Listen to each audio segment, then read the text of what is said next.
Good morning, everyone. I hope everyone's having a fantastic day. Welcome to Barça Volume once again, episode two of the Culés Only podcast. And today it's a special day because I have a special guest for everyone, and that man is right here, Bugaliis.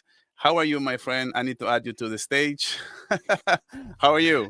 I'm good. I'm good. How's everyone? How's everyone Good, doing? good, man. Thank you for Yeah. stopping by. Thank you for stopping. We're gonna have some great fun. People already getting. Please, guys, get in the chat. Get your questions in for Buga Luis, and we're gonna get started right off the bat because I want to get your thoughts. I've been waiting for this day so I can talk to you about Barcelona. And the first topic that I have for you right now is Joan Laporta because I think it all starts from Joan Laporta and the fact that it's kind of weird, right? A lot of people wanted Laporta out. We heard Laporta out at mid-season with the Dani Olmo saga and everything, right? That happened around that. But when you step back and you see how Laporta, right? He rebuilt the Camp Nou. He hired Hansi Flick. Great project. There's a lot of great superstars now trying to come to Barcelona to play for Hansi Flick, like Nico Williams, for example, getting a great deal. Oh, kind of front, like backloading his contract. From what I'm hearing, is that he's going to get a little bit of a. We're going to pay him a little less his first year, and then we're going to backload his basically his dues. So when you step back like that and you think the kind of job that Laporta has been doing, what are your thoughts as far as Laporta and the kind of job that he's been doing for Barcelona? First of all, I just want to say I haven't talked football all week because I I've been like working, and also you're gonna get my raw reactions. Okay, you're gonna get my raw impressions. So for Laporta, um, I think people were a little bit skeptical when Laporta came in. I think people are always skeptical when something happened twice, because this is his second time as a man as a president in the club. So whenever something happened twice, that's an issue, or people have an issue with that in anything. It can be like a president of a country. It can be anything. You're Yeah, when you get like an ex again, you date the hmm same person again. You always have like some sort of things you don't like because you know what's gonna happen. And I think that that's what happened with Laporta at the start. But I think he has proven that he has the best interest of the club at mind. We saw it when I mean he decided not to renew Messi when we didn't have the money really, and he kind of sort of took all the blame on him, and people were doubting him, particularly with, like you say, the Dani Olmo saga, and when Flick arrived. But I think he has done a good job. I think he has done a good job because whenever something needs to rebuild, I am of the firm belief that sometimes at the start you need to suffer. yeah, Sometimes when you ever you start a new project, whenever you start a something in life, the first few times you're gonna do it is gonna be bad. You're gonna be like bad at it, or simply everything is gonna go against your will, and you need to persevere. And exactly. Laporta has done that. Laporta has been the face, and he has allowed everything to sort of flow against him. He has been like the shield absorbing all the damage. And then when we are finally sort of getting back to where we need to be, that recognition needs to be said out loud because he has been the one to take all the blame until this point. And I'm about to make a video on this because I feel like what Laporta has done for Barcelona, and especially the recent refinance of that debt that Barcelona had, I think it's a masterclass, especially business wise, with the going to this Goldman Sachs, the J.P. Morgan, and basically what Barcelona is going to end up paying. But I do want to get your thoughts on that because so basically Barcelona is going to pay about 300 million extra for their regular debt, right? So the way it is that so Barca, let's say it's Barca supposed to pay 500 million, right, for this stadium, but now they're going to pay 800 million. But where the master class and the master thinking, in my opinion, that comes is like, so Barcelona is going to end up paying 300 million extra that they were supposed to pay, but they're going to pay so much less yearly. So that's basically saying that if you have a $500,000 home, right, and your payment is like 10,000 a month, Okay, and then you say, I'm trying. Can I refinance this for, let's say, $800,000? Okay, so I'm gonna pay for this home $800,000, but my monthly payment is gonna come down from $10,000 to $3,000. You see what I'm saying? And I feel that that's kind of a masterclass, and that's only gonna help so much for Barcelona to be on that 1-1 rule, especially for this coming up year. Yeah, I think when you make deals like that, it's different because um at the start you always have like, I think that deal was done when we had more money, more cash, more cash that Hmm. we could use more flow and more cash flow. And it's perfect. It's basically what I've been saying, that it's persevere. We have to this next, we knew that whenever he was going to come in, the transfer windows were going to be a little bit tighter. We had to go for players a little bit, the first few windows with Xavi, with the first window with Flick, Hmm. we didn't basically bring any players in. Only Dani Olmo and some few star players here and there. And I think that persevering and the point that we are now, it's very good because the jump that we have made, even despite the small additions to our squad, it's Hmm. superb. And I really like that. And if you see us compared to other clubs that have been in this position, like Milan or Manchester United, Yeah. there's a clear difference when you have someone that has a plan in mind. Look at United today. It's still Yeah. like 8, 7 years since they were something. Exactly, exactly. And so it brings me to my kind of my next topic. Let me get to a few chats here, guys. Get in the chat. If please like the stream, go subscribe to my guy here, Bugaliis. Please, guys, please show some love and get in the chat. I do have a lot of questions as well, so we're gonna try to kind of flow the topic so we can get to some of the questions that were posted in the community tab. So it says Stefan says, "Hola amigos, it's evening in Europe, bro." Luis, che pasa? ¿Qué pasa? Uh, I've never heard Chepas. Are you Logan is sure? yeah, so excited. This is Low Buga Fire collab. Thank you guys. Omar BYT. Yeah, this guy is always on my chat. He has a channel as well. He's always streaming. So Shane Mecca says, Buga, what's up, bro? What's up? Catalan. Catalan 94. He's from actually, I think he lives in Barcelona. He's always coming in and getting in the chat as well. Um Shane Mecca says we finished paid. Whoa, yeah. It was old from Bartomeu. Yeah, great point. I was gonna tell you that. I had this sort of question, right, about Joan Laporta as we were gonna begin the show, and then this news came out that Barcelona basically paid their debts that they had with Bartomeu, with Koeman, and with Lionel Messi as well. And I think there was another player there, but I think it's Coutinho. So again, that just only adds to my point, right? That when you step back and see the kind of job that Laporta has been doing, the way that what he inherited. That's what I forgot to say. What he inherited from Bartomeu was a mess, was a huge mess. And how we were there back in that day, back in those times, even the Lenglet deal for like 16 million euros a year, bro. And Lamine Yamal's not even gonna make that. Nico Williams, if it comes, he's not even gonna make that. Can you imagine giving Lenglet 16 million a year? That's insane, bro. Bro, I always say this. I don't know. Do you know Pablo? I don't know if you know Pablo. Do you know him or no? What, Pablo? Pablo Wolves Blanco. He's a friend of mine that we've done a podcast before, and Is that uh, the Mescun podcast yeah, or? he works now at Barcelona. Oh no, yeah, I think I saw one or two episodes of that show, and I think he wasn't there.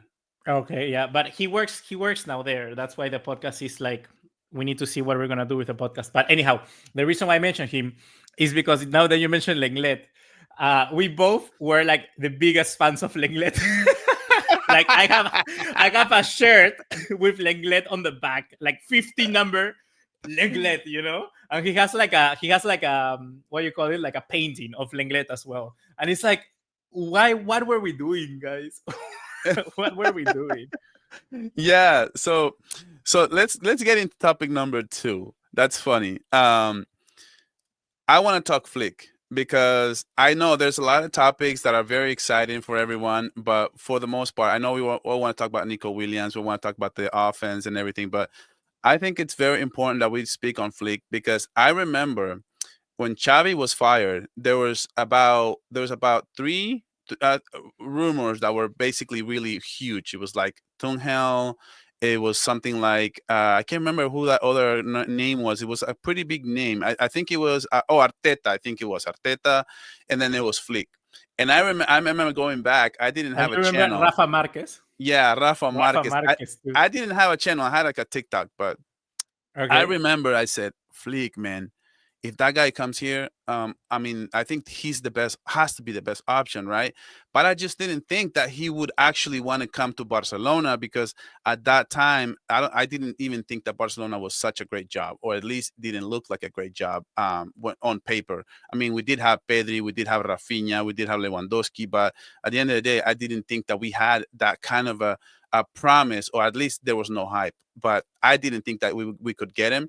When I saw that Laporta and Deco, got Flick, I was like, man, that is the best case scenario for Barcelona. I don't know how he's gonna do, but as far as like the optics and as far as like the hire, I thought it was a great hire. Now, did I see this? That's insane. That would be crazy for me to say that I saw what Flick was able to turn around. What are your thoughts on Hansi Flick? Did you think that he could do this? Did you think that Hansi Flick was gonna immediately just flip a switch on this team and just basically make it look like the best team in the world? I want to say I did because for me, Flick, the same thing that you were saying. Like for me, Arteta, he likes putting his fingers all over everything. He got that from Pep, so I like a manager like that, and Barcelona needed that at that time. Tuchel, I like that because he also did that, but he wasn't, in my opinion, he doesn't have the longevity of some other managers in certain jobs, and I didn't see that as a good thing. Hansi Mhm. Flick was an interesting one because I thought we could get him. Tuchel was a little bit of a higher profile, but Flick came out of not working in Germany. Remember that in Germany it didn't work out, and the Yeah. reason why I knew that 100% it didn't work out, it was because he couldn't have enough time to develop the players or to get his ideas onto the players, and you could see Mhm. that in Germany. He was trying so hard to sort of ingrain that, and it didn't work out. At Barcelona, he was going to have that. He was going to have that time. He was going to have that project. He was going to have that possibility to improve the team. And I like that from Flick. Of course, I couldn't foresee us reaching where we are right now. For me, the craziest thing, the thing that have surprised me the most is the sort of level that he has taken these players to. Mhm. Or more than the players, I would say the system, because I think he has made the players develop in a system that they can flourish in, because I don't think Flick is particularly every day, going to Rafinha, do this, improve this, like Pep Yeah. Guardiola. No, I Yeah. think Flick is just like, you're going to play this way and this is going to make you better. And I think that's the sort of credit that we need to give to Flick. And I'm very happy that Flick is the guy. I really do see this as a great signing. And I don't know, can I ask you a question here? Like, do you Yeah. think that if Flick, let's say, wins, so is he already like in the top managers of Barcelona in the modern era? Like Luis Enrique, Guardiola, I think he's there. And if you add Yeah. that, if he wins a Champions League, I think he certainly is there. I think when you take into account the level of difficulty when, for example, when Guardiola came into the to Barcelona, when Luis Enrique, what he inherited, I think Hansi Flick inherited a mess. And what Hansi Flick was able to do, turning things around, not only in the starting 11, not only for the squad, I go as far as to say that Hansi Flick has buttoned up the front office in Barcelona. When you hear things like Deco coming out and saying, I don't know anything about goalkeepers. I don't know goalkeepers. I don't think we need a goalkeeper. And then you see Deco in Laporta going for a goalkeeper. That's telling you that Hansi Flick is actually running the front office as well, in the sense that he's getting a lot of say. Hansi Flick did came out and say that he wanted a goalkeeper for next season, and he got it. And now there's going to be a war between Ter Stegen. We're going to get to that. But my point is, I think that when you look at what Hansi Flick was able to do, for what he inherited, also that kind of squad, he all of a sudden there's this kid Kubarsi who's playing incredibly great. There's Inigo Martinez who had one of his best seasons ever for a CB, and also the Baldes of the world, the Pedris of the world. Never in my wildest dreams I would have thought that Frankie De Jong would have had the kind of season that he had. Then you look at Rafinha, you look at Lamine Yamal being one of the best players, like arguably the Ballon d'Or, and then obviously the only Lewandowski, right? The performances weren't there, but the goals were there. So everybody around Hansi Flick just seems to find their way, seems to be just playing at a different level, and that is the kind of credit that I'm giving Hansi Flick. To be honest with you, I think that in just 1 year, it's crazy to say that, right? In just 1 year, what he was able to do, I think he's up there. He's up there with all the coaches But that we've ever you had. know what are those little things that make him special? Like I am always of the like for instance, do you know that this year now, whenever the players arrive to the game, they go with the squad uniform.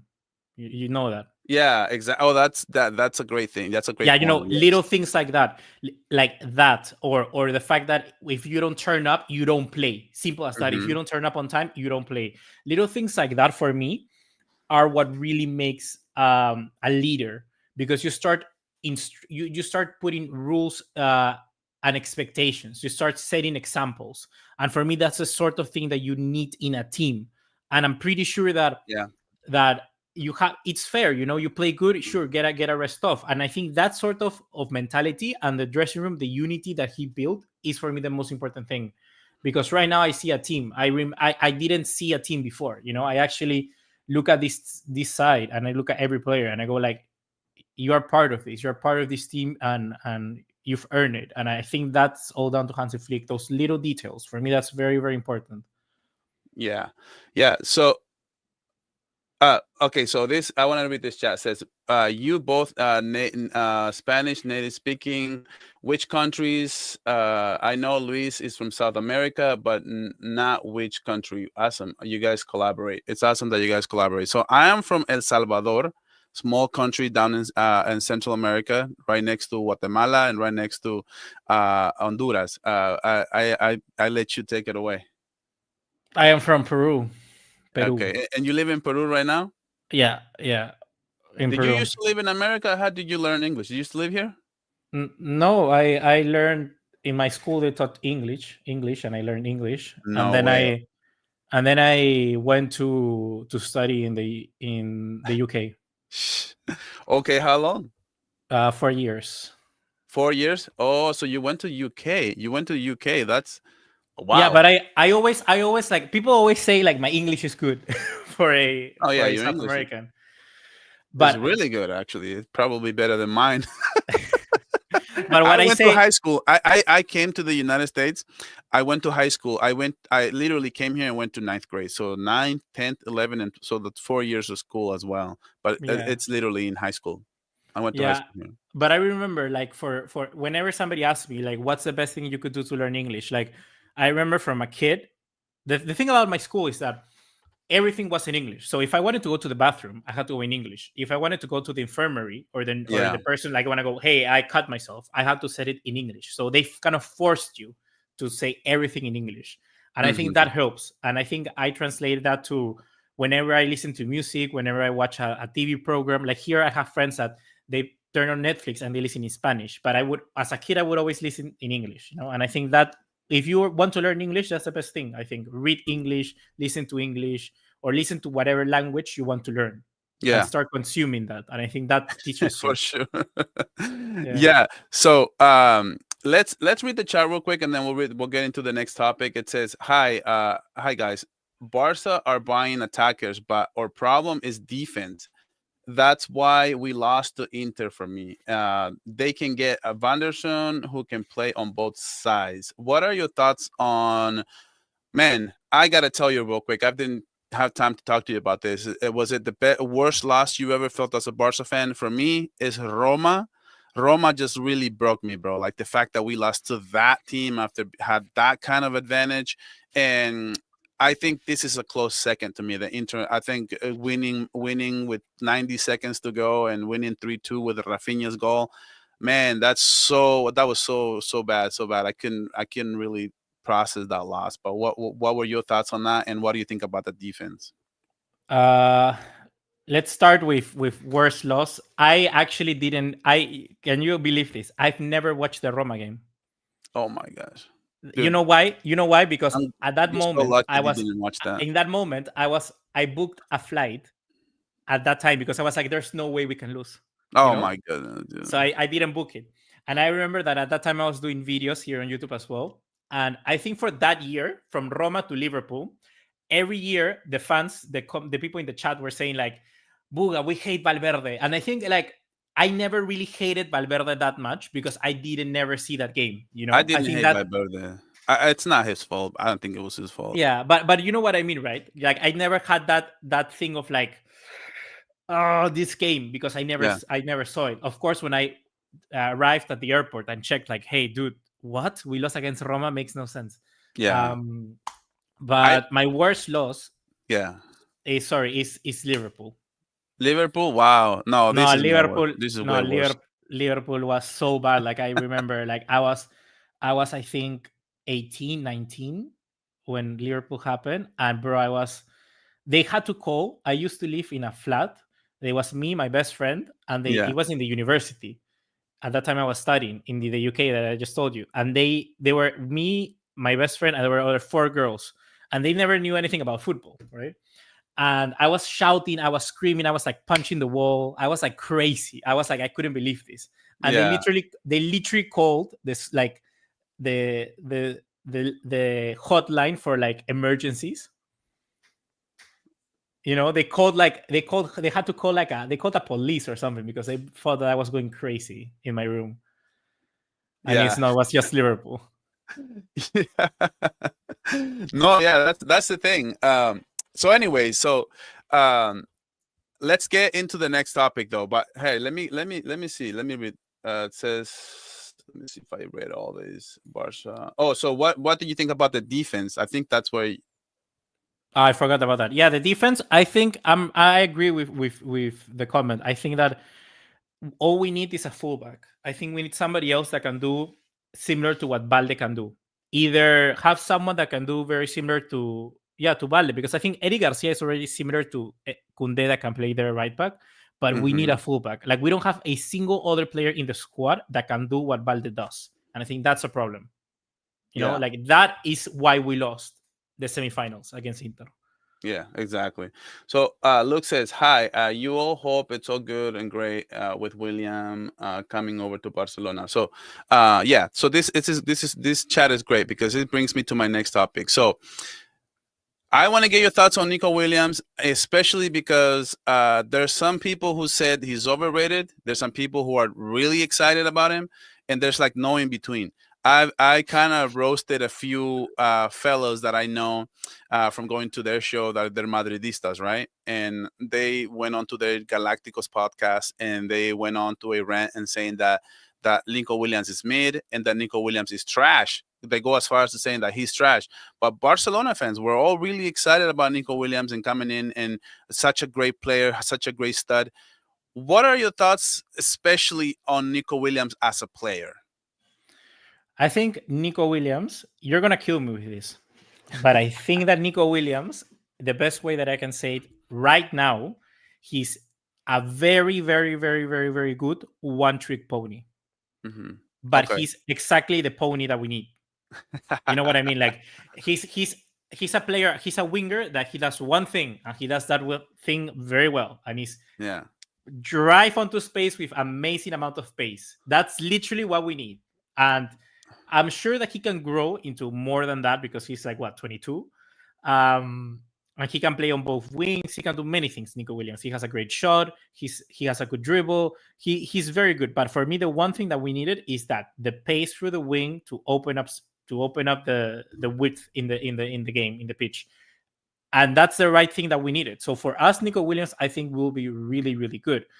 Yeah. About the player itself, I think there are better left wingers in the world, but Yeah. But if I'm just talking about Nico Williams, I think he's the best signing we could make. That doesn't speak wrongly about him. It speaks very good that we're getting him because he's Spanish. He's friends with everyone in the dressing room. I think he's gonna fight for the club. I think he fits very well. I think he's the best signing we can make right now. Yeah. So like as far as chemistry, there's no doubt. So it brings me to my kind of like next subject as far as Nico. So the story came out that he regrets not joining Barcelona, and it just to me it just makes perfect sense in the sense that he was supposed to come to Barca last season. He ended up not coming in because he didn't get the guarantees that he wanted, and we all saw the Dani Olmo kind of thing. So that proves him right in a sense.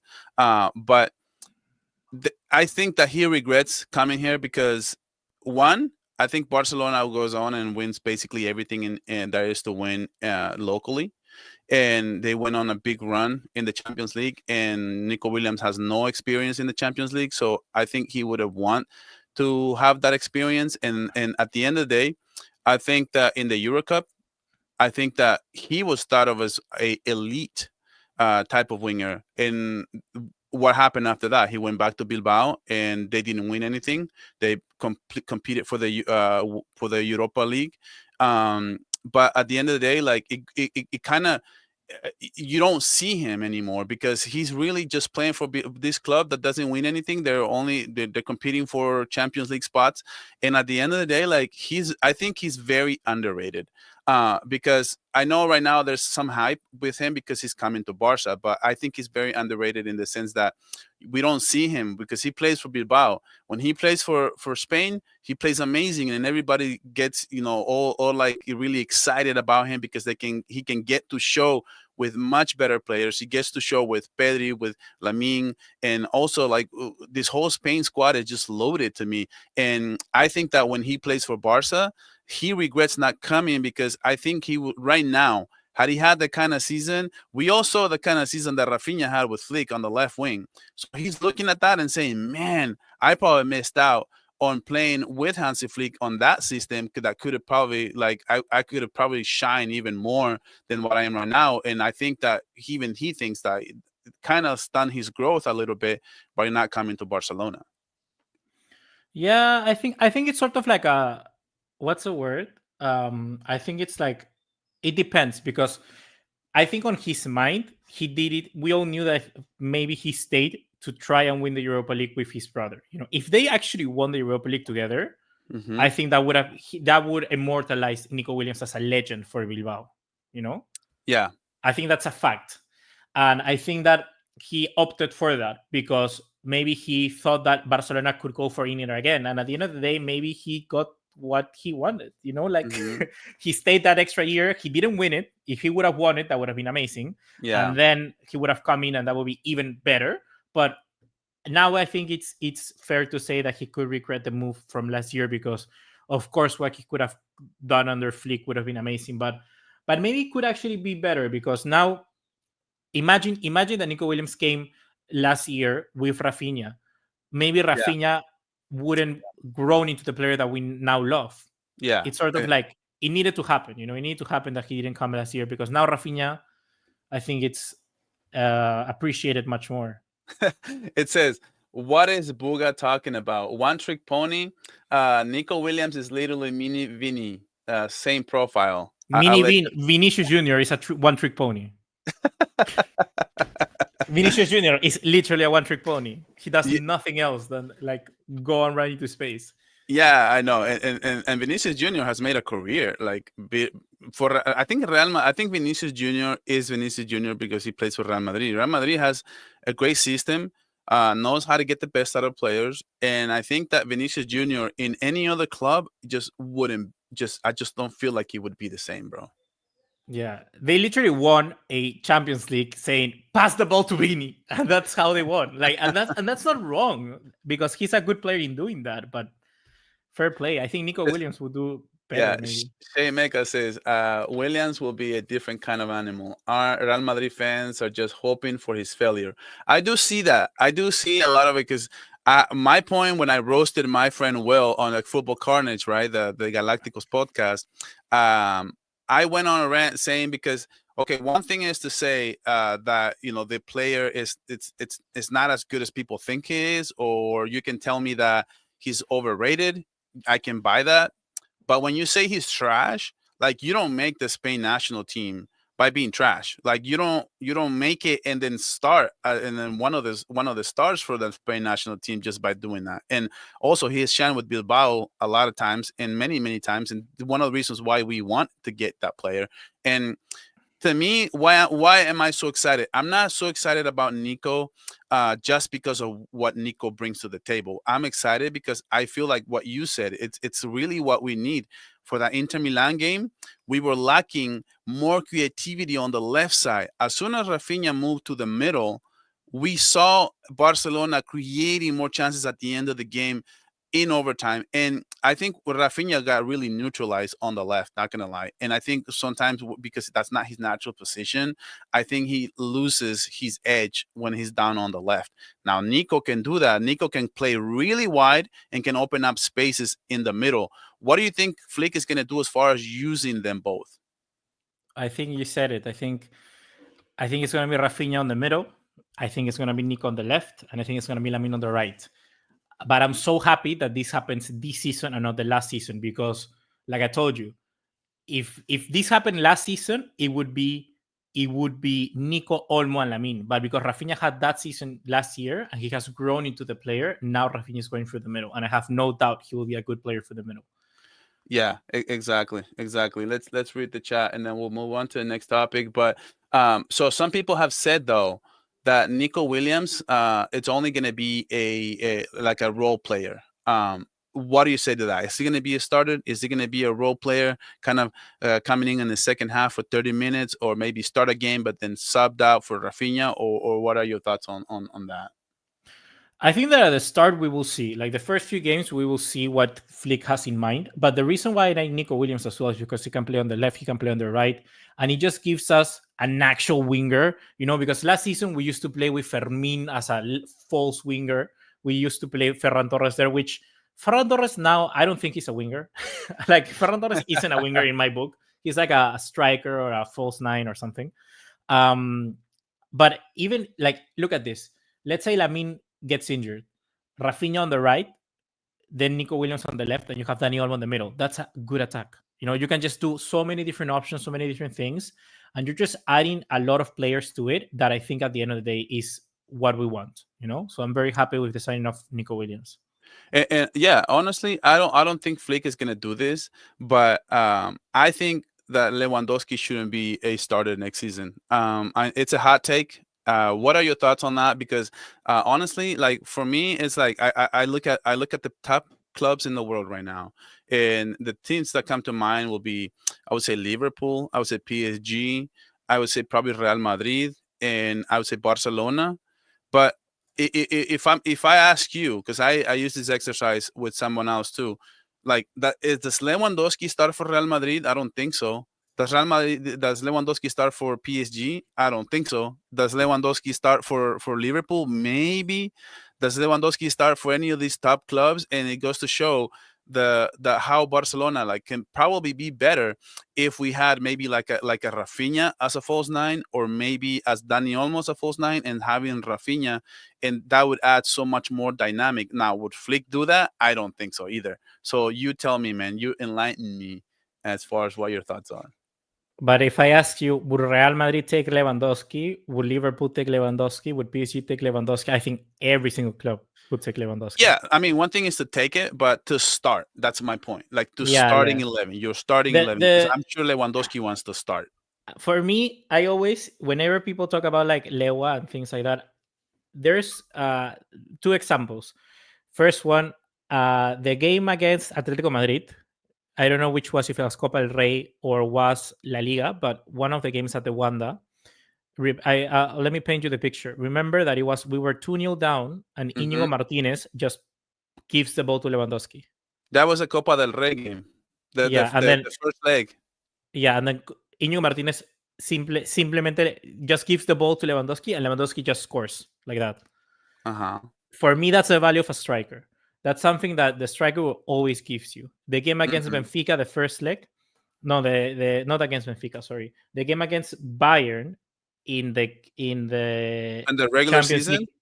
Yeah, in the regular season, in the league phase, just having a striker gives you so much presence. So for I would, as a starter, it depends. Like if we're gonna play against Celta de Vigo or Real Betis, who are good teams, but they like opening up, let's let's not play with Lewandowski. Fine. But for me, the value of having someone like Lewandowski is so big. Like I was on your side. Like I was always thinking, bro, just put your best players to play no matter the position or Yeah. whatnot. Yeah. But I Yeah. remember as soon as Luis Suarez left, Yeah. and I remember when we got Memphis Depay, when we played those 2 seasons until we got Lewandowski, when we had, you could see the difference as soon as we got Lewandowski in through the door, or the difference as soon as Aubameyang came in that half season. Like Hmm. the sheer value of scoring goals or having been the natural knack to scoring goals is Yeah. something that is so important. So of course I would keep Lewandowski in the team. I mean, he's 37, he's gonna go 38. Um, sure, he needs to rotate. Sure, he needs to that. So I'm of course expecting him to have less minutes, and I think Yeah. that it's clear to see because he was so desperate to win Le Pichichi, right, in La Liga. So Hmm. maybe he knew this was his last chance to do it. Yeah. Um, but I am fan of Lewandowski. Like I would say, keep him. I think he's a. Yeah. I think that he's gonna start a lot of games, but there will be others who won't. But for me, if I'm putting, let's say, la final de la Champions, the final of the Champions League tomorrow, Lewandowski Mhm. starts for me. Yeah, definitely. Guys, there's 36 of you. Guys, please get in the chat. Please like the stream so we can get to more people. Go subscribe to my guy, Bugaliis. Please go show some love. And hey, what do you think of Barca volume? Do you think Rashford also coming to us? We need his coming to us to we need his pace. Okay, so what are your thoughts on Rashford? I think it's a little redundant, and my people already know that. I've talked a lot about him already, but I want to get your thoughts. In my opinion, real quick, I think it's a little redundant because now we have Lewandowski, as we were saying, we have Ferran Torres, and now adding Rashford to that. That's 3 guys for one position. Even though I do think that he may add a lot more presence in the box, I think it's more it's I don't know I don't see what he's gonna bring that's going to I think it's just gonna make things more complicated, just rotating Ferran and Lewandowski at the same time. It's gonna be crazy with adding Rashford to the picture, but you tell me. Yeah, I think it's like you said, there's too many players, but I think it's more of like a market opportunity. Like if you can Yeah. just get Rashford through the door, like I would get Rashford through the door. I think he's a really good player. I think if he shows half of what he has done at Aston Villa last season, I think he will be good enough. I think he's a really good player. I think he can play on the left. He can play through the middle. He can do. That's the thing. It gives us options, and I think that Yeah. Barcelona this year they know that they have to win like big. They have to win the Yeah. Champions League. They have to win La Liga again. Like they have to, and I think that Rashford is just another player that adds to that. Like, Yeah, and don't get me started with the calendars. Like, I think Jurgen Klopp just came out and said, I think the Club World Cup is the worst thing in the world. I think Barcelona is going to have an amazing opportunity. The same thing it goes for Liverpool because they are the best clubs right now. They were at some point last season, they're one of the best clubs in the world, if not the best clubs in the world. Barcelona and Liverpool. I think by the quarterfinals of the Champions League, nobody saw anything coming as far as Liverpool getting eliminated by PSG. I think they're going to have an incredible opportunity next season to really, really capitalize on some of this fatigue that's going to kick in for these teams who are only going to have 3 to 4 weeks off after the Club World Cup ends. yeah, 100%. And I think that last season we were very lucky with injuries to our wingers. Like Rafinha, Lamine almost didn't get injured at all. But I think it would just be really interesting to get as many players through the door as possible. Yeah, Lewa has to be a starter just because he's the best finisher on the team. Do you agree with that? Yeah, 100%. I think there's one more thing that makes Lewa good and a striker like that. When you're in a box play, you're something like a set piece. Like if you're a defender and you just see Lewandowski over there, you naturally go to mark Lewandowski. You know what I mean? Like Mm-hmm. it just pushes you to go and mark Lewandowski. If you have Right. Rafinha there, you won't. You won't simply go there because he doesn't have that presence. And I think that people sometimes forget about that. Like the presence of a striker is one of the most important things for me. Yeah, exactly. So let's get into my next topic, and then we'll get to the chat.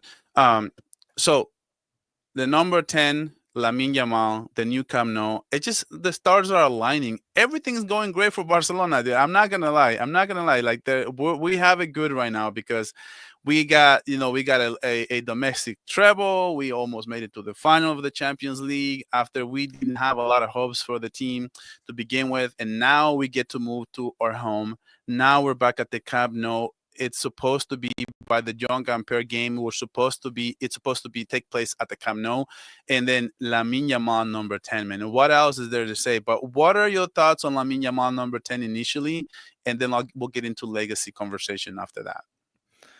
I mean, it's weird not to like it. Of course, I'm very happy that he gets a 10, but I kid you not, I would love him to keep the 19. Like I thought he could have done Why? something special. I don't know. I just feel that, in my opinion, if it was me being Yeah. Lamine Yamal, I don't know. I just feel that having my own number and writing history with that number, I think it's I would do that. That's what I would do. But And I always what is the destiny telling us? Like Messi used to wear 19. Now Lamine, then he wear yeah, number 10, 10. and now Lamine is gonna wear 10. Like, what is this? I know. It's like, and plus the thing about Messi, bathing Lamine as a baby and all those stuff. This is weird, man. Yeah, but for me, there's like what's this? I kid you not. I don't know if this is a hot take. What do you think? When Messi left Barcelona, I would have retired the number 10. Oh wow. That's what I would Okay. have done. Okay. So I've been watching Barca. I haven't been making content for long, but I've been watching Barca for over 30 years. So that's an interesting question because I think the Barcelona and number 10 just go together. There's been Mhm. a lot. Barcelona has been had bad teams and have had great teams. They always had a great number 10. That's the thing for me. Like we had the Ronaldinhos, we had the Rivaldos. Oh my God, Rivaldo is one of my favorite players all time for Yeah. Barca. So Messi, of course, he's the GOAT. Like, dude, I have a picture of him right behind me. Like, I love Messi. I'm the biggest Messi fan there is. I used to hate Argentina. I used to love Brazil. Now I root for Argentina. You know what I mean? So I go way back. So like, man, when you look at the story, the history of the team, and just having so many great number 10s, is especially Ronaldinho. You Man, say you that's say an the 10 belongs to Barca, not the 10 belongs to Messi. I think Barca has a great history with the Mm. number 10 to Right. where had we not had that, like for example, Real Madrid, they don't have a great history, the number 10. They have a great history at number 7. Have a great history, maybe I don't know what other number I could think of right now off the top of my head, but I don't know if they had great number 10s as much as Barca has always made a point of emphasis of just because Barca's all that's the thing, man. Real Madrid is about winning. Barcelona is more about playing great football, playing great, looking good football, and Barcelona Did has you always put in a show, and that comes, and it's no coincidence that the number 10 for Barca speaks volumes throughout Yeah. history. Do you know that a Peruvian wore the number 10? A Peruvian for Barca? Yeah. How long ago? A long time ago, like Cruyff. Hugo Sotil was his name. He wore number 10 for Barca when he was with Cruyff playing. Yeah, so Barca Reacts, my man, we just had a stream together here on my channel. Go Mhm. subscribe to him. So he said, no, for marketing, you can't retire the number 10. So that's a great point because it brings us back to my original point about Lamine Yamal. That's the one thing that people fail to realize is that the number 10 in Lamine is not just to hand them the keys to the Ferrari, right? It's not to just hand them the keys, but it's mostly for Barca. It's a way for Barcelona to capitalize on marketing. This is what NBA teams do. Kobe Bryant wore number 8 for a long time, and then he switched to 24. Why? It's a marketing tactic. It's because they want the players to get the new player's jersey. In this example would be Lamine Yamal, because Lamine Yamal, Barcelona made a lot of money on Lamine Yamal jersey last season, but that's going to be 19. Now they're going to have to go buy the 10, the number 10 jersey, and that's just going to bring the sales once again. So what are your thoughts on that? No, yeah, I agree. I agree that it's good for everything, for the number 10, for the club, everything. It was just like, it's just how I am. I'm more of like a emotions kind of guy. They always call me out for that. Like, I would retire number 10. A quick question: do you know if Riquelme wore number 10? Yeah, yeah. So I forgot to say Riquelme, and I didn't mention him because I'm not sure.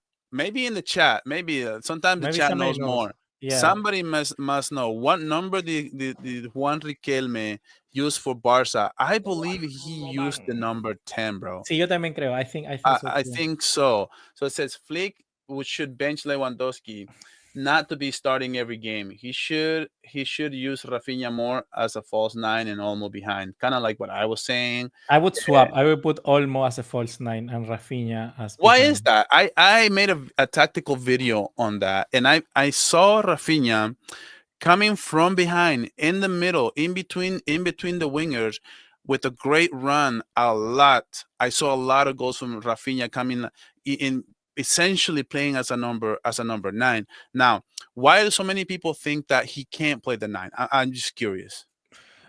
I think it's not that. I think that it's that if you realize how we play, like Lewandowski acts as a false nine. So he drops down, and that action of Lewandowski coming down deeper Mm-hmm. pulls the defender, and that allows Rafinha to run. Because I don't think that Rafinha static as a number 9 would work, because he needs to run. He needs to do that action of moving upwards. And Mm-hmm. that's why I would have Dani Olmo bring the ball down, and that allows Rafinha to act as a shadow striker, like to go forward. That's that. I think that action of that, the striker coming down and Rafinha going up, that's what makes Rafinha really good. So that's Yeah. why I would put Rafinha a little bit deeper, so that then he can run Yeah. upwards and Yeah. surprise with his pace.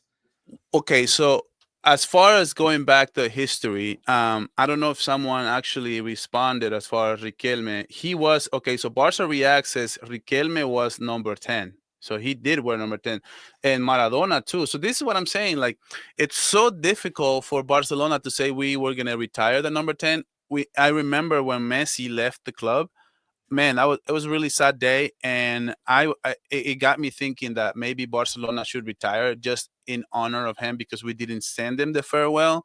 Mhm. But now that I look back and there's another player coming in like Lamine Yamal, and you step back and think of all this amazing iconic players that have stepped into this, have worn this number 10 jersey, Mhm. it's insane to think that I think it, the I the think. Uh-huh.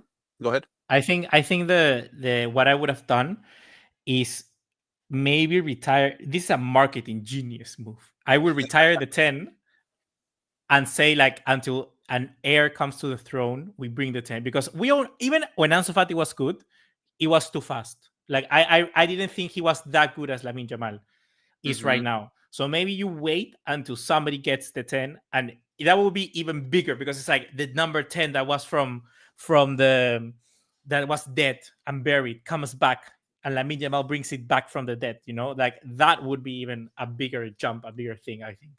Yeah, So yeah. exactly. Guys, please subscribe to the channel, subscribe to Bugaliis, like the stream so we can get to more people. Guys, please, 26 likes, and there's 29 of you, 39 of you watching. So I would appreciate if you guys hit the like button so we can get to more people. So let's read the chat. It says Rafinha in the 10. By the way, I forgot to ask you, and I'll just ask you right now. How long do you have? Like an hour? I have time. Okay, okay, no worries. Yeah, I just wanted to know so that you're not pressured. Rafinha is the 10, is the 10. False 9 is better.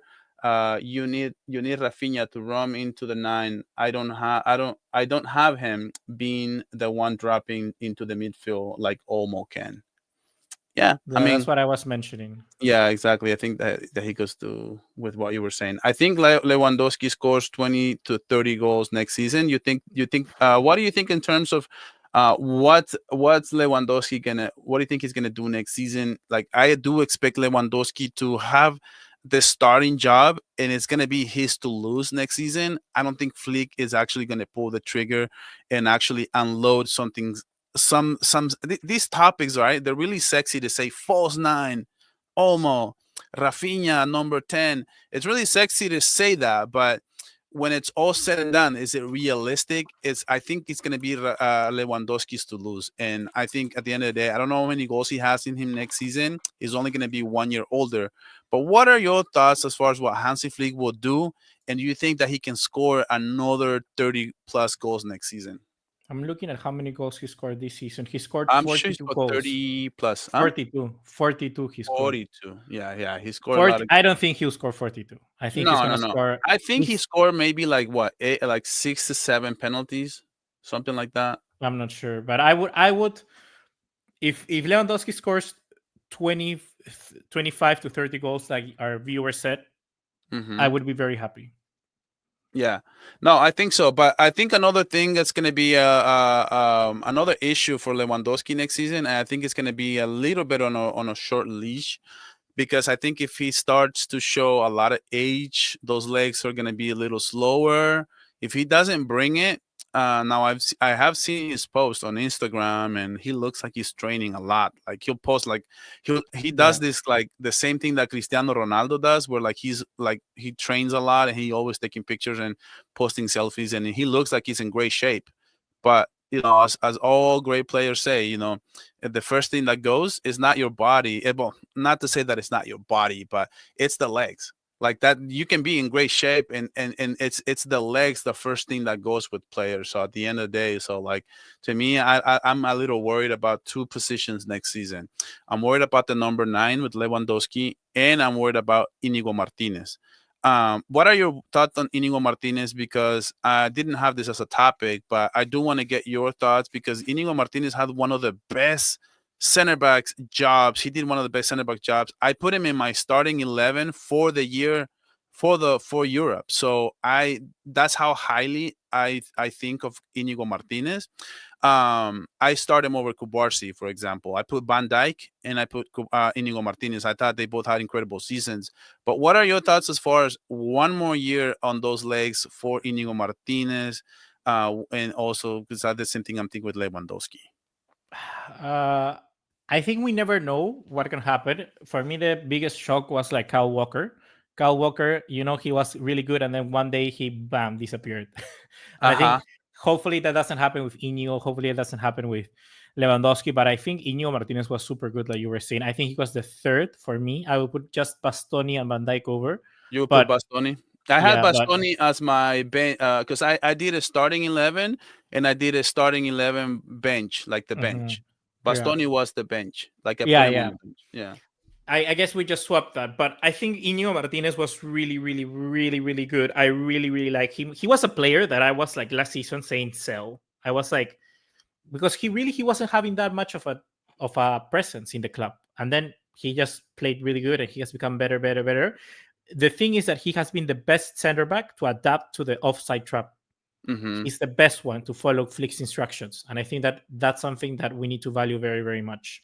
Yeah. I like this comment right here. The defense still concerns me. What are your thoughts? So it brings me to my topic about John Garcia. Okay. I'm really excited about John Garcia next season, because I feel like we had a lot of issues at the goalkeeper. Like it's crazy to say that we had such an incredible run last year, but we still find ourselves thinking that we could have been better with a better goalkeeper. We never had a goalkeeper for at least the last 5 years that can take us out of problems, right? Who can bail us out.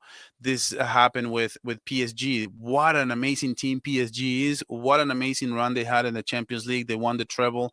Yet they wouldn't be here today if it wasn't for Donnarumma. And the same thing happens with Real Madrid against Liverpool in the Champions League. They wouldn't have won that Champions League without Courtois having that kind of performance. I think that not only this move excites me for now, but also for the future. I think it's going to get better, and I'm thinking that already on the defensive end, we're already getting better with John Garcia. But what are your thoughts on John Garcia initially, and do you think he can get the defense to play better than what we did last year? Yeah, I don't know if Joan Garcia. I like as soon as we signed Joan Garcia, I wasn't sure if he was going to be a starter. Now I think he will. I think he has earned that. basically because of the way that Ter Stegen has handled everything. But I'm really excited. I'm really excited. We got yet another Spanish player in the club, another Barcelona-born player, another Catalan, and I think he could be really good for us. I think he's particularly the sort of age profile that we need, and I think that's perfect. I think it really is perfect. I'm gonna be interested. It was gonna be interesting to see what we're gonna do now with the goalkeeper because there has been no reports apart from Ter Stegen. I think actually I'm gonna put a hot take out there. I think if Ederson leaves Manchester City, I think Pep will go for Ter Stegen. Yeah. Who Liverpool? No, wait. Who did you say? Did you say? Ederson. Si Ederson leaves Manchester City, I think Pep Oh, Guardiola will Manchester go. City. I think Pep Guardiola will go for Ter Stegen. Yeah. I mean, Ter Stegen is. I still see him. I still. I mean, Ter Stegen is a good player. The thing is that I think Ter Stegen is just. He was just very similar to Frankie de Jong in the sense that he has been part of our team in the worst part, in the worst years of our side. So I think that really has been a problem for him. Let's wait and see if Miguel revives. I don't know where he's. Play for Ramatich, he's been hospitalized. Why?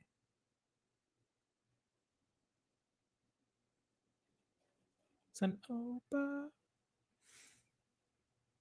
What are you guys doing?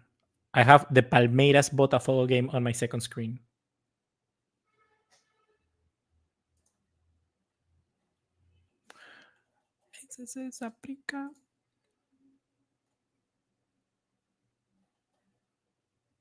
Hey, I'm back. You're back. Yeah, I'm back. Sorry. Yeah, my internet connection. I got a new office space now, and my Wi-Fi doesn't seem. I need to get a technician out here to kind of hook me up with some great connection. It'll get better, guys. But yeah, well, so you weren't sure that the Joan Garcia was actually gonna start for Barca because I knew that as soon as he was coming, I knew that he was gonna be the starter and basically Ter Stegen. I still rate him highly. Like I said, I still think that he's a great goalkeeper. But that doesn't mean that his time with Barca isn't done. Like people are gonna hate me, but I think Ter Stegen is the best goalkeeper. I think in terms of quality, he's the best goalkeeper Barcelona has ever had. Oh, really? You think so? I remember like Peak even Ter Stegen is peak Ter Stegen. We literally almost won a treble thanks to Ter Stegen and Messi. People forget that. Yeah, I mean, like I said, I a lot of Barcelona fans are very reactionary, and they tend to hate on Ter Stegen a lot, and I think they do the same thing with Araujo. And sometimes you got to step back and really look into. And we all highlights. Probably even Messi can have a bad highlight. You know, if you can put it together, you can probably find some bad plays from Leo Messi, and he's the best player in the world. So at the end of the day, like I don't buy into like a compilation of bad plays from Ter Stegen and just say like he's a bad player. I think that he's an incredible goalkeeper, but that's okay. Like as Barca fans, we think that we never sell. We never know how to sell. And every time the Barca wants to get rid of a player, it has to be because he's not good anymore. It doesn't mean that because Ter Stegen needs to leave the club, it doesn't mean that he sucks. It's okay to let a good player go. And I think in this case, if Ter Stegen goes to Manchester City, he's still going. They're still getting a good goalkeeper, in my opinion. Yep, agree, 100%. Yeah. Can I ask you something that I have on my mind? I don't know. Yeah. I wanted to discuss this with someone. I haven't talked about it with anyone. What do you think of Lamine Yamal and all the news about him? Yeah, honestly, okay. So this is my thoughts on Lamine, and it goes for basically every single player, and it's like this: until your performance don't drop, I really don't care about what they do. Kind of like off the field stuff, right? Um, I don't see where it's going. I don't like where it's going, but I do think that the people look at him with a magnifying glass. I think that my only problem with most of the criticism is that if you can't have fun on your vacation, where the hell can you? Like for real, like that's the way I see it. It's like he's all dancing and people are posting him, and Real Madrid accounts are posting him and making fun of him and saying that he's already partying more than Neymar, which is not factual. But to me, it's like until I see that you're not showing up on the field, I don't want to go overboard with criticism. And I think that people are going way overboard. And if you can't have fun on your vacation, where the hell can you? Yeah, exactly. I agree. I agree. I think that I am the same in the same boat. Like if you can show up to your team, to your performances, and that Hmm. because people can do both. Like Yeah, people can do both. If you are can do both, sure, great. But we just have yeah. to see. He's still so young. It's like he's 17 now. He does need better advising because honestly, if you're hanging out with 29-year-olds and 30-year-olds and they're allegedly OnlyFans models or whatever. I think that's a little bit. He needs to get better at that. I think not to say that he can't hang out with them, not to say that he can't, but I always remember this. And there's a Yankee player. I don't know if it was I think it was Alex Rodriguez or Jeter. I can't remember which one of them two was one of those two. Like these guys, though you'll never hear their off the field stuff because and people tell stories every time I can't remember who of them which one of the two. I think it was Jeter. If you go to his house, there will be a security guard grabbing everybody's phone. Like if you go to his party, if you go to his house, if you go hang out with him, he'll always. And I'm not saying that you need to be overboard and you need to be that radical, right? But it there's something to be said about your private life. There's something to be said about just keeping yourself private instead of the fact that Lamine in this case didn't have the IQ to not take a picture with this girl that's 29 and he's 17 and what people will say. I mean, it goes. I think it speaks volumes. I think it could have been a little bit more buttoned up. But like the only thing I say is like if you can't have fun on your vacation, like where the hell can you? Like that's kind of No, yeah, and the what I other say thing is about that is the other thing like he's 17, and I think like those stuff you learn. Like the problem is that when somebody I think everyone in life learns at different moments. He's learning that now. that. This The problem calm. is that the problem This is that calm. don't blame Lamin. Life is about the thing is that like if you blame, the problem is that everyone now sees what Lamin does all the time. Like probably if people have seen what I've done, people would hate me more than Lamin. Yeah. But it's like there's just not 1,000 cameras around me. Yeah, exactly, and that's the one thing people don't realize is that like we judge other people, but we don't look at ourselves. We just want everybody to be role models, and we want everyone to be Messi, and he's married and he never sees anyone, and even Cristiano Ronaldo, the end of his career, he's great. He settled down with Georgina. He really like he just had kids or whatever, but before that he was having like allegations in the USA. He was, jumping up and down with one model after another. So like we don't realize how these things just really can change and just by getting like maybe get married and things like that. But Lamine Yamal is so young. Like you can't really And at go. the end of the day, I think it adds to the aura. Like I don't care. Yeah, Like literally, if Lamine Yamal goes to the Bernabeu and then he scores and wins, and that's like I don't know, like 30. He goes like 30, like that. Like yeah, who cares? That's just amazing. That makes adds to the story. So I'm really no one to judge, and I don't really care. I think like I just wanted to ask that because it's yeah, interesting because I like what you said that I don't like where it's going because at the end of the day, everyone has their own opinion. yeah, Like for me, it's like Neymar do. O sea, I don't know about you guys, but si Neymar was to be the best, Neymar could have been the best player ever. Like yeah. not Exactly. the best player ever, but the best player in the generation. He could really be that good after Messi and If Neymar Ronaldo. would have stayed with Messi, I'm sure he would have won a Ballon d'Or. Yeah, It, 100%. it's the prince that never was, right? And it's Yeah. for a reason because we all know he had everyone knows that Neymar has the level to win a Ballon d'Or, but he just never could pull it off. He was up against insane competition. He had Leo Messi, and when Leo Messi wasn't, it was Cristiano Ronaldo. So it was so hard for Neymar to be able to win one of these things. And at the end of the day, like especially leaving Messi, that just didn't help Mhm. at all. He says we need faster center backs with the high line. So, what are your thoughts on the high line? Because this is a great point. How much better is the high line going to be next season? Because I thought we played the high line incredibly great, and we still allowed a ton of goals. And those is one of the issues with this team is like we concede so many goals. And one thing that goes to Ter Stegen's point, I think that the defense for Barca kind of leaves the goalkeeper exposed a little bit. And this is why I'm warning people already about John Garcia. John Garcia is a great goalkeeper, but he's used to the low block. He's used to have bodies in front of him. He's used to, having his opponent take tougher shots. With Barca, he's going to have a lot of one-on-one. He's going to have a lot of opportunities. The opposing team is going to have a lot of opportunities to score. His level of difficulty is going to be higher because his level of perfection is going to be have to be much greater because he used to stop 10 shots a game. Now he's going to have to stop 3 out of 3. So what are your thoughts on that? I think with this, I drop the mic.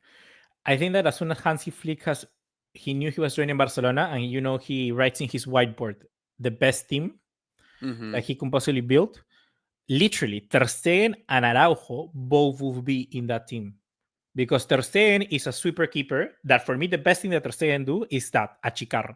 Ter Stegen is so good coming in and gaining space 1v1. He's so good at doing that. Yeah, he's really great at one-on-ones. That's the one thing. He never had the chance because the best Barcelona, when we already settled with the highline and everything, happened after he got injured. So he never really had the chance to shine in this formation. And the other thing is that for me, I think that Araujo, one of your comments said it, we need fast center backs. And Araujo, for me, is so good at one-on-ones as well. Like, he's really good on one-on-ones. Yeah. So I think he's the best we have. And he's probably one of the best one-on-one defenders. For me, he's the second best one-on-one defender in the world behind Van Dijk. I really do think that. This is why I think that Barcelona shouldn't get rid of Ronald Araujo. And a lot of Barca fans want to get rid of Ronald Araujo, but it's so unfortunate that Ronald Araujo can't play the high line, bro, because he's the perfect player for the high line. He's got incredible speed. He's great one-on-one. Exactly. He's got a big presence in the box. So it's just so sad that he can't really get the high line going. Now, to his credit, or to speak, to be fair, I don't think him and Hansi Flick had a great relationship from the start. He was injured mid-season. He never got into a rhythm. He never got a fair shot at winning the starting job. I think if we give Araujo more time, I think that maybe he can get better. I think his moments have been really bad, but it's just moments. But if you look at the whole picture, I do see a lot of qualities in Araujo, and I do want Araujo, but I want to ask you this, because would you keep or sell Araujo? Because let's say that Araujo stays at Barca, and here's where it gets tricky for me. If Araujo stays at Barca next season and he doesn't improve, we lose all his value. Right now, the value is still like in the air. Right now, the value is still up there. And I feel like if he stays, and it's kind of like that dilemma, it's like if he stays, if he has a bad season, he loses his value. If we sell him right now, we may be losing a great player that can really do great things for Barcelona given his age. But what are your thoughts? Nah, I love Araujo. I love Araujo. He's my guy. Yeah. He's the first ever player of Barca that I've talked to. Yeah, and that's the one reason that I always said that. Like, it's like people don't like him, and that's the reason why everything gets magnified. Everything you make a mistake. Same thing with Ter Stegen. Like, every time he makes a mistake, that Valladolid goal, that really drive me crazy. Like, what were you doing at that Valladolid goal?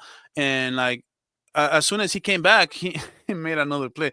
But that's why, if you're Ter Stegen, you can't get into a war about staying at Barca, because every time you screwed up, it just gets magnified. Every time you do something, and to me, that's the one reason why that he needs to go, because you already lost your fans, you lost the trust of your coach, and the team wants to sell you, bro. Why would you stay if you're Ter Stegen? Oh yeah, if you're Ter Stegen, yeah, I agree, because I think that Ter Stegen can also be the guy that can be good at another team. Araujo, I would keep. I think that Araujo still has a place in this side, and I think that he can even Ter Stegen. I don't know, man. I don't know. I think that if the problem, I'm more concerned about Ter Stegen and the rumors about him and the dressing room. Have you heard about those? With Like him being the mole or he not having particularly that many good relationships in the team. Ter Stegen. Yeah, Okay, I'll be honest. Ter Stegen, I hated the fact that he's a captain and he didn't want to celebrate with the team. He didn't want to say the words, didn't want to speak up. And there was a video that came out that really, really got me upset with Ter Stegen. It's like the sense of entitlement with this guy. I think it's completely broken, the relationship. And it's okay. He can be a good goalkeeper. And we still need to let him go at the end of the day, because you cannot be a captain and not speak, and they're asking you to speak, and yeah, they're asking you to celebrate with the team, and you don't celebrate with the team. And there's a video of Laporta speaking with Hansi Flick, like basically saying like, what the hell? Like, why is he not coming? Why is he not speaking? The off the field stuff, the examples. And if you're the number one captain, I can't have that. I'm yeah. just I gonna agree. I agree. I think that I've always, I've always been of the idea that the captain can never be because of like tradition. It always has to be. It always has to be because of who can actually be captain. You know what I mean? Yeah, yeah, yeah. Yeah. I would put it to you like this: it's like at that point, the captain is like the quarterback. So like the rules for the quarterback are different than the rules for every single player in like in football, right? For American football, the quarterback is the driver of the team. He has to set the tone. That's why it's so important to have somebody, especially when it's a captain. To me, it's literally the quarterback. That's why I'm so happy that our next captain next season will be Rafinha. So Rafinha is it's going to be the captain, and I don't think there's a better example out there of, as far as warrior, getting the job done, getting results, and nobody gets more bumped when we lose than Rafinha. And honestly, I do appreciate that as a fan, because a lot of times I feel like bro, like I get more upset probably than the players. And it's Yeah. because we love this team. It's because we're so passionate, and sometimes we don't see that passion from the teams, and it just really gets to me. So when I see that we lose, and I see a picture of Rafinha just really bummed out, and like literally like so freaking bummed out, I really appreciate that. But I don't know, what do you think as far as Rafinha being the captain next season? Nah, Rafinha is the captain for me. I like I said, for me that's the captain. For me, that's the guy who is the captain. Like the guy who fuels the team and the guy who's not afraid to shout and point and blame, not blame people, but get people riled up. I think that's the guy, and that's why I think Rafinha is the captain for me in my book. Yeah. So yeah, I agree with that. Guys, there's 48 of you watching. There's 33 likes. I'm gonna ask you guys to please smash the like button, comment your thoughts here in the chat, and also go subscribe to Bugaliis.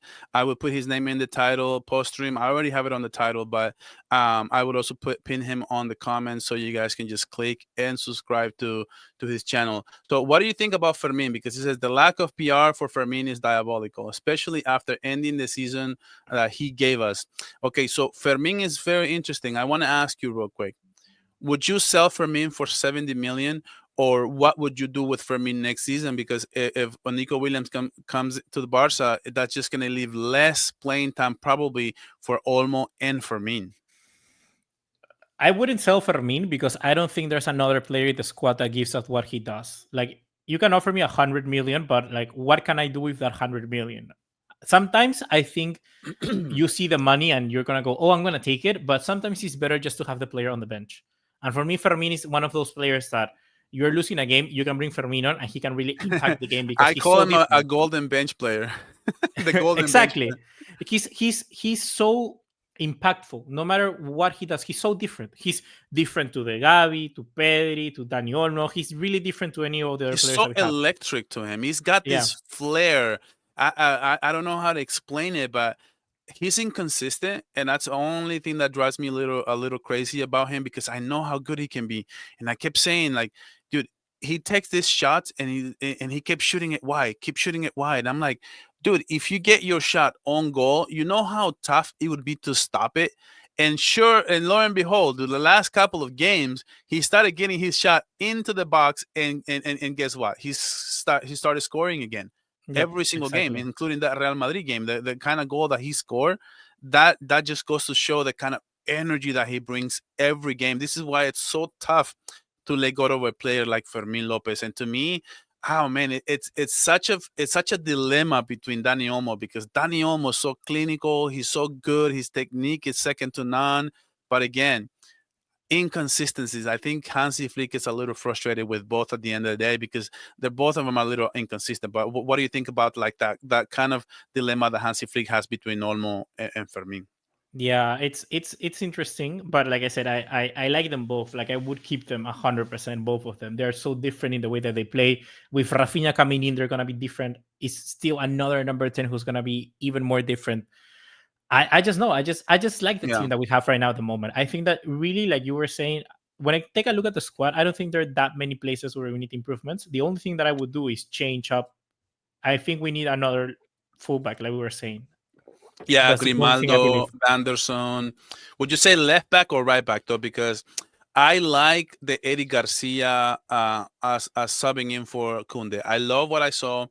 Me That too. was one of the positive things about Kunde's injury, was that Eddie covered for him incredibly well, and yeah, I like his crosses. I think he's very, very good, very technical when it comes to that, and I think he understands. He's a very, very smart player.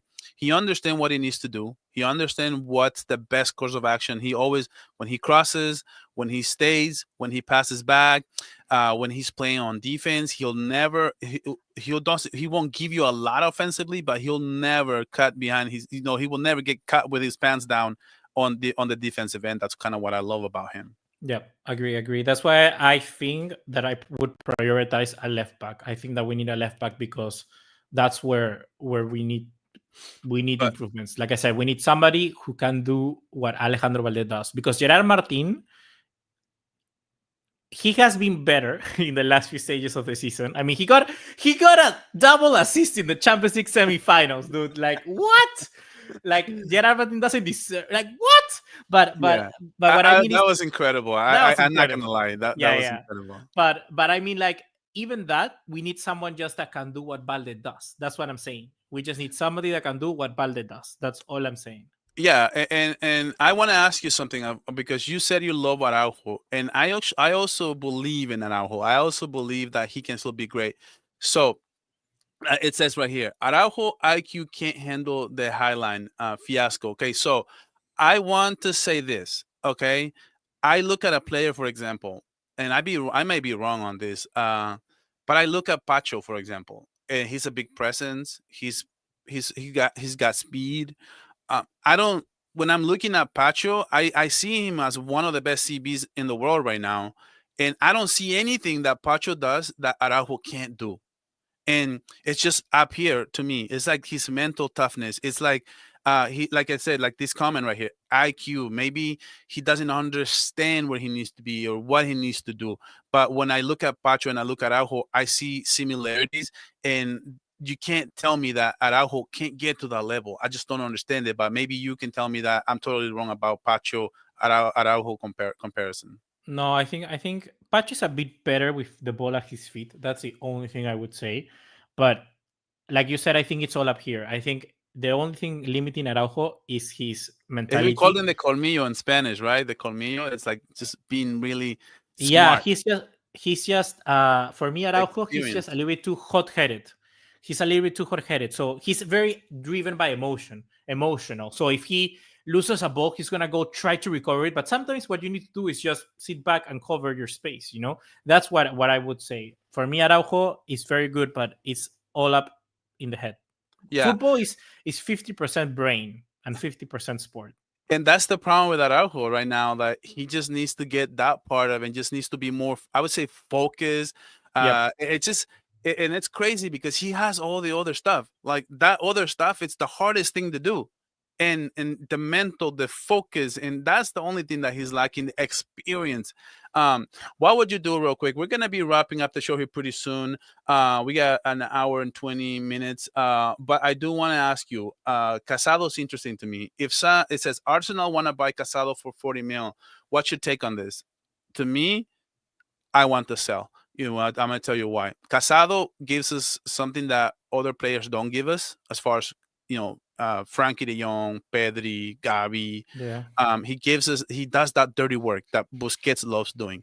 But Barcelona never knows how he gets so attached to players and never knows how to sell a player. When it's a team coming in here and you have incredible debt, you have all these players that I just mentioned, and you have Casado, and somebody is offering you 40 million, I will take it. What would you take on that? I would not. I'm just a hoarder. I love keeping stuff. See, I'm a hoarder. I think you're one of the members of the board, because we just I hate letting go of players. yeah, I just hate not every player, but like I just think that I love keeping. I love keeping. I love saving stuff. Like for me, I would sell potential. Like what I would do, I like selling at the highest. So for instance, I think that right now I would sell Lewandowski. Yeah. Right now I would sell. I think Lewandowski is really the only I think player I would sell. Lewandowski, it's a year too late. Yeah, And it's gonna feel this a year too season. late. Mark my word, it's gonna feel like a year too late, and we will see. We will see if I'm proven right or wrong on that. But I think it's a year too late. I think we're gonna see this season, and we're really, especially if Nico Williams comes, the speed of this team is gonna be insane.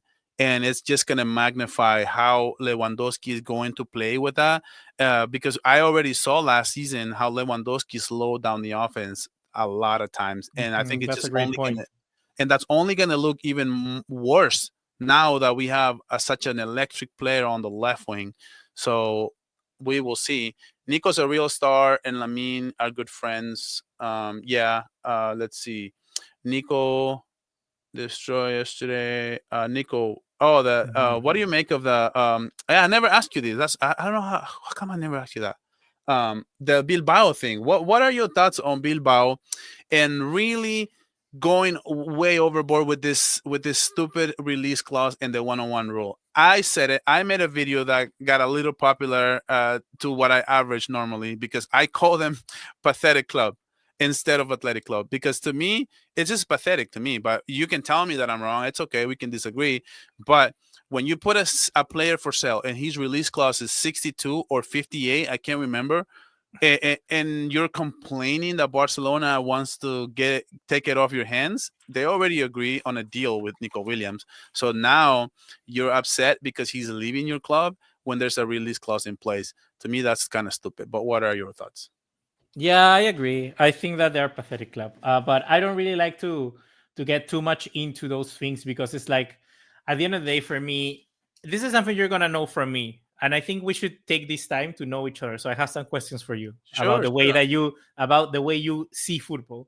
For Yeah, me, I'm just like I told my people, sorry to interrupt you, that I was so excited about talking to you, because we never talked before. We have never spoken no, no, before. no. We're all speaking to you for the first time. So, like I say, for me, football, I don't really care about what happens off the field. Sometimes I care. I don't care about referees. I don't care about referees. If you ever talk to me about I do referees, care. I'm very high. I'm very emotional. I I do. don't care about referees. I'm I like, do care for about me, referees. if you're like, sometimes referee can, of course, kill you. Sometimes referees can, of course, damage your match or whatever. But I am in the idea that if you play football, you need Yeah. to like focus on the game. Like that's it. Like at the end of the day, you don't need to make excuses. I don't know. Yeah. I'm just looking at the thumbnail, dude. What? I look so fucking handsome in that thumbnail. In your thumbnail. I'm gonna tell my thumbnail creator that you I said need you that. to. I need you to let me talk to your thumbnail creator. I want to learn You how know to do what? that. I just hired him, and you literally like the fourth person that asked me about him. Yeah, he's a good Literally. guy. So he must be doing a great job. Yeah, I will hook you up with him. yeah, definitely, definitely. Let me know who he is. I like his thumbnails Yeah, because they're clean, bro. I'm looking at myself and I'm like, yeah, he does this for he does his full-time job. I'm just nice. like one of his clients. Okay. Hook me up after this. I need to. Yeah, I for need to. sure. I need to put that image right now on my Bumble profile. Yeah, Like what? What's up, dude? Like that's yeah, sick. dude. Yeah, he did a good job. Uh, I was gonna say. So about like football in general, I wanna know. Let's just talk because Buga Luis is all about talking. I don't like Yeah, that's structure. good. That's good, So man. okay, let me know. What are your favorite players ever? Oh my God. So I wanna okay, see how you consume football. so Ronaldinho was thought of as the best player in the world, and we never. He was the first player we didn't that didn't was never asked to score goals. That was Mhm. incredible, and the consensus were that Ronaldinho was the best player in the world, even though there were other players that were like scoring a lot more goals. So my favorite players. How many players am I do I have to name? Name players right now that are playing currently. Oh, right now that are playing currently, because I was Yeah. going like I thought you were going like all time. So Oh right yeah, now, we can go all time, but I want right now like which okay. So players. right now, my favorite players. I want to So know. I want to know what you when you watch football. I want to know kind of yeah. how you So watch. of course, right? I'm gonna be biased. I'm gonna say Lamine and Pedri are one of my best, my favorite players to watch right now. If I think of like in terms of other clubs, I do see Dembele now.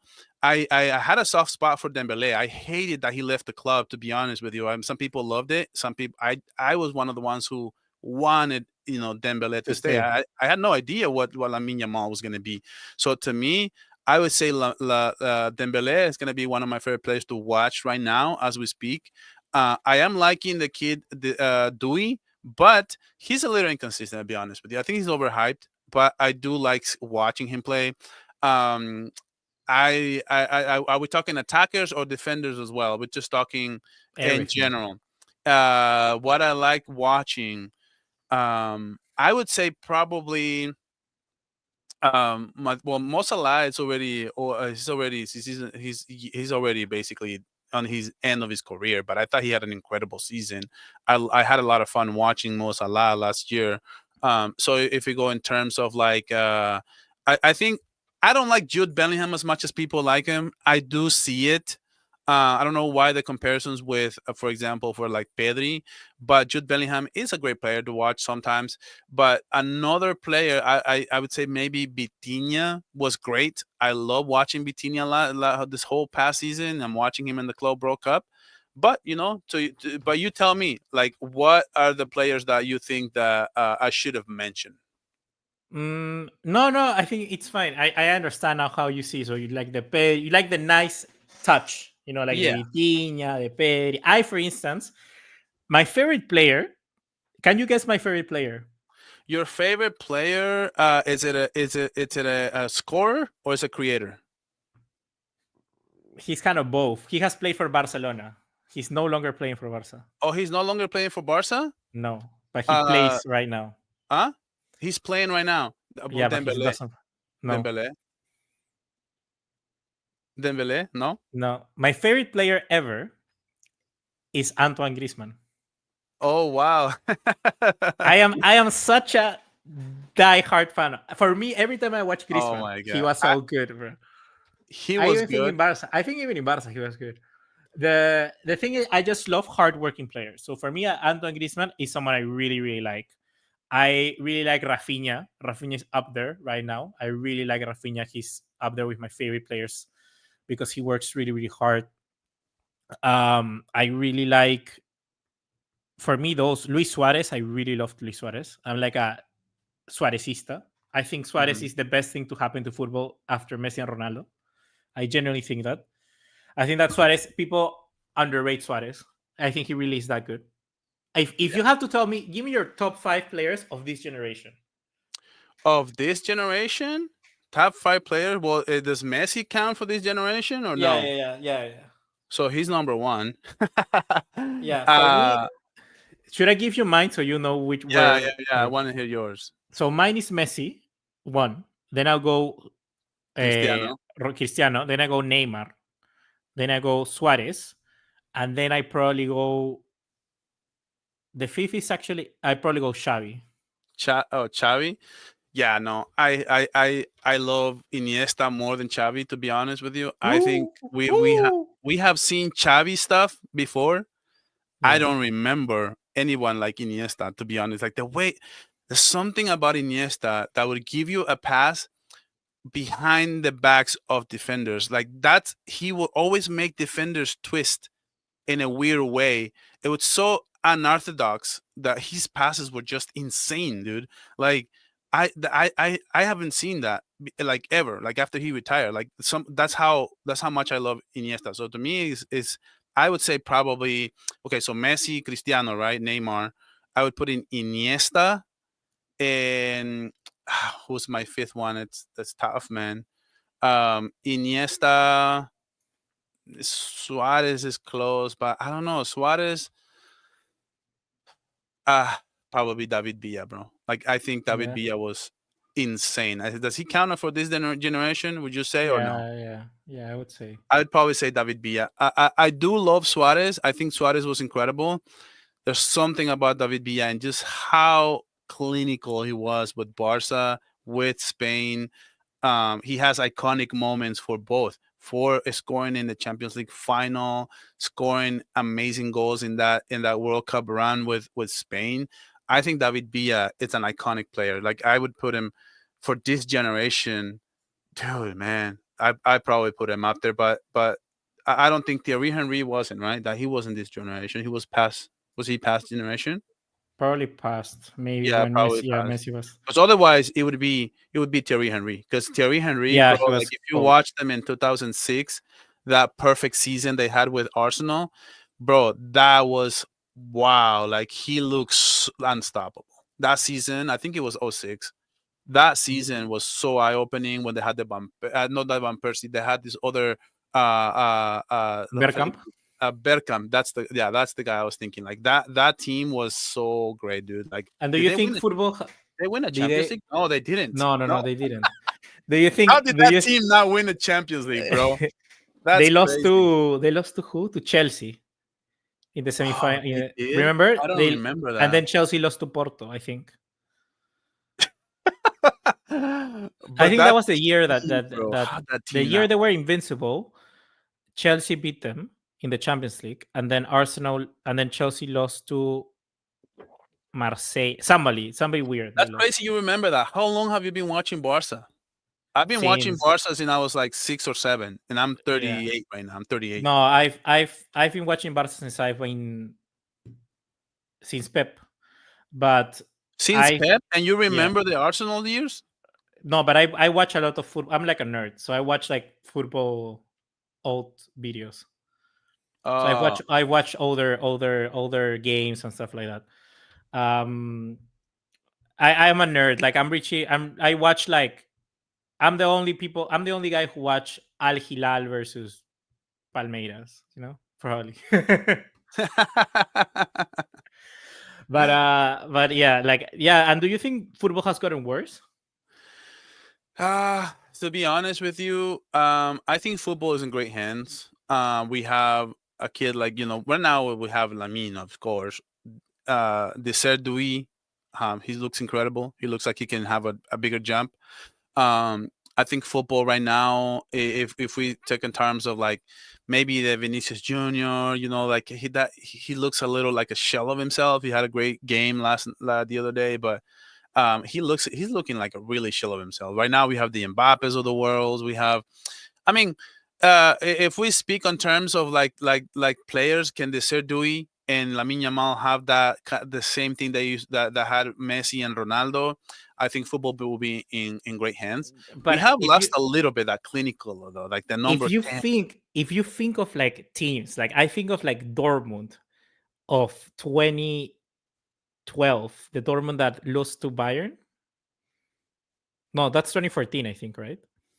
Dortmund Uh, versus Bayern in the Champions League of Dortmund Jurgen versus Klopp. Bayern in El the. Dortmund de Jurgen Klopp. Oh yeah. I I'm not think that Dortmund side would beat any team right now. really. Yeah, No. They I didn't win. think They didn't even win the Champions League. no. But I think that team would beat any team right now. Like I think With stuff like that. I think Reus, like with Lewandowski. I think it was the Gundogan was there. Maybe was Götze, Suati, Gotzi. That Schmelzer. team was stacked, dude. I I'm remember telling that. you. I'm telling And you. I think Lewandowski scored like 4 goals on Real Madrid Yeah, or yeah, three yeah. goals. that team was good. That team Yeah, was no, like I tell really, you, really. I think, and when you look at the players, I think they're they have that Hummels in the backfield, like look at right now. Right now, what are the best strikers in the world?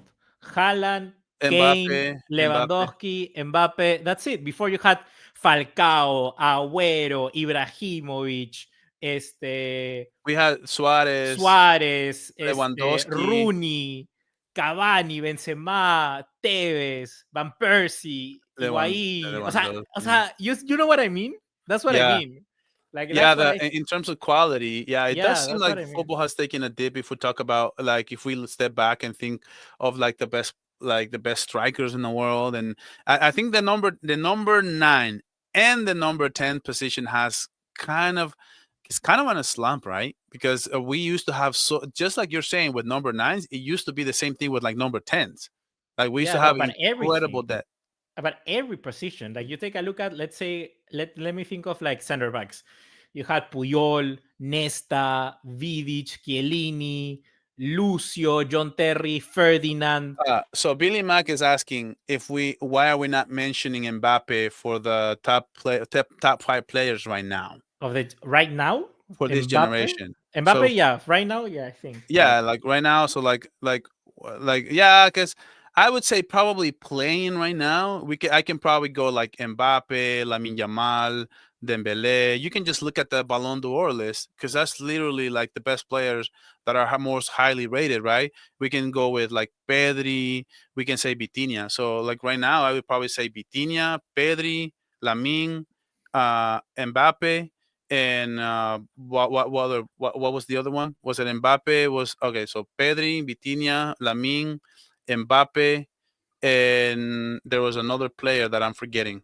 That oh Salah, no, Dembele. Dembele. When you think about best players, you think of history or you think of form. Te consideras, I have to say in Spanish, like Uh huh. resultadista o consideras que eres más de como que momento, de Uh, historia. I'm more yeah, más historia. Like I'm a history. I like going back in time and seeing, not forgetting what other players are giving us, and Yeah, it goes the same thing with when you ask me about the number 10 being retired. Then I think of Rivaldo, like one of my all-time Barcelona players, and I think of stuff like that, like all the time. Like I like going back and not forgetting what I witnessed before, for example. So yeah. so guys, please like the stream. There's 46 watching. There's 41 likes. I really appreciate it, man. We're getting to the end of it. You let me know, man, if this is too much for you. We can. I'm so happy that you came on my show. Dude, we gotta do this more often, bro. We Yeah, gotta. We, 100%. We can we do gotta. like the best ever 11 or something like that. Yeah, maybe we'll do a show. Maybe we'll do a show and we'll do like the best Barcelona squad ever of all time. And I think people may enjoy that talk. No, for Like me, it's talk. easy, bro. I can tell you from the top of my Oh, head. okay, go ahead. Go ahead. Okay, people are gonna kill me. Goalkeepers, they're saying. Dude, Victor Valdez was so much better. Victor Valdez have iconic saves. Okay, tell me one iconic moment, because I can tell you in the UEFA Champions League final 2006 against Arsenal, Victor Valdez had 2 incredible saves that I can tell you had been Ter Stegen, they probably would have scored. I don't know, bro, but for me, the Ter Stegen one, I remember. I will always remember this. The Bayern Munich one in the semifinals in the first leg, where Ter Stegen coming. No, it was in second leg. Where Ter Stegen comes in, takes it a top corner, and then saves it at the bottom line. For me, that's insane, bro. That's insane. Yeah, yeah, For me, yeah. that one's insane. Real But real quick before you go, I do want to get your thoughts. This comment reminded me. What are your thoughts on Rooney, the new player for Barca? oh, I thought you meant Wayne Rooney. No, no, no, no, no, no, no. The new I player, the was new like, Barca, what? Rooney Bargi. Like, I want Barca to keep him because right now Pablo Torre is going to Mallorca. It's already been already basically deals already closed. I think Mhm. Fabrizio Romano already said that it's basically the talks are really advanced. That it's going to be a surprise if it doesn't go. But Mallorca wants to get both. Wants to Barcelona. I don't know if they want to give him away or not, but Mallorca is really interested in Rooney and Pablo Torre. I think Rooney is good. What I've seen of him is really good. There was a moment where he was lighting it up in Copenhagen. I remember I watched the game between Copenhagen and Manchester United that he destroyed Manchester United. Um, he's left-footed right winger, really good and tight with Let me his comment. dribbling, good acceleration. He's very similar to Lamine Yamal in that sense. I don't think he has the creativity or the magic. No one has. But what worries me is that he's coming from an injury, from a knee injury, Hmm. and he's coming from he's injured right now. So he's coming from a very long injury. So um, Two players, real quick. Florian Wirtz. and Gavi, what are you gonna say or who? No, no, I'm nasty.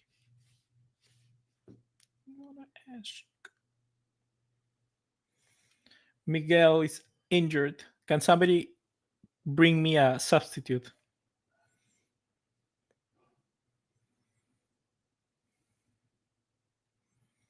What's your sense of humor?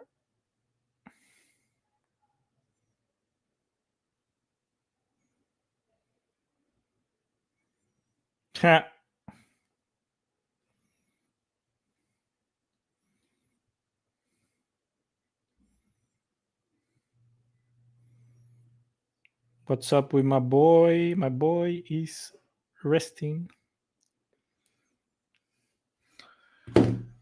What up, chat? Now I'm the owner of this live stream.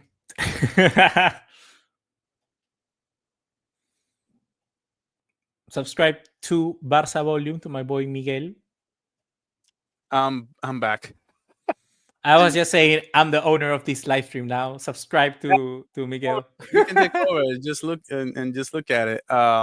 Yeah. So that's what we're talking about. We're talking about the body, right? So to Yeah. me, I want Barca to keep him in the squad because I think that it adds depth for Lamine Yamal on the right. Now Nico Williams can play for Lamine Yamal on the right, so we're not as desperate for him as it would have been if had Nico Williams not been able to play on the right. But what are your thoughts as far as should Barca loan him out? Or do you think that another team, his growth will be better with another team, maybe potentially playing him a little bit more? If Rashford comes in, I would certainly load him out, and I want to see how he does after the injury. You know, Hmm. you were gonna say two players after the injury. You say Florian Beers and who? Gavi. You were gonna mention. Gavi, no, it was Gavi. Yeah, it was Yeah. Gavi. So yeah, I think that after we need to see. I of course would like him to get playing time. So that's the most important thing because I don't know if you've ever had one of those injuries. Have you ever had like a muscular injury, something like that? I've had a sprained ankle, Yeah. but other than that, I did have a sprained knee, but I've never had any major injuries or like fractures or anything like that. I played through high school, all the way Yeah. up until high school. Then I played amateur, but no, I never got injuries. But it's funny now that I got older, like everything hurts, bro. Like it's funny, like Don't dude, come. you would think that now that I'm not even playing anymore, and now everything Yeah. hurts, and like I used to play and never got injured. No, but like what I'm saying is that whenever I got like I was in a car crash and I had like a hip Oh my god. thing. And that hip thing, actually my viewers don't know that I was on a car crash. I just said it live here.